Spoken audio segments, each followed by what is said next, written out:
उदास तोता सबको रुला देता है। मुझे रोना पसंद नहीं और आउल साहब शेरों को नाचना बिल्कुल पसंद नहीं है। वो कहते हैं कि वो ताकतवर और खौफनाक है। क्या तुम पहले कभी शेर से नहीं मिले हो? वहाँ से पत्थर लाने के लिए बहादुरी चाहिए, ये बात याद रखना। जब बकरा आउल साहब से मिलकर आया तो उसने सोचा कि उसके लिए सबसे ज्यादा तालियां बजेगी, तो वो हिम्मत करके कोहे जबल की तरफ रवाना हो गया। थोड़ी देर बाद उसने रोने की आवाज सुनी। वहाँ कौन है? बकरा उस तोते के पास गया।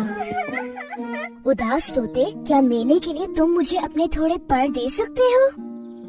लेकिन मेरे पर सिर्फ तभी झड़ेंगे जब तुम मुझे हंसाओगे। और मैं हजारों सालों में सिर्फ एक बार ही हंसती हूँ।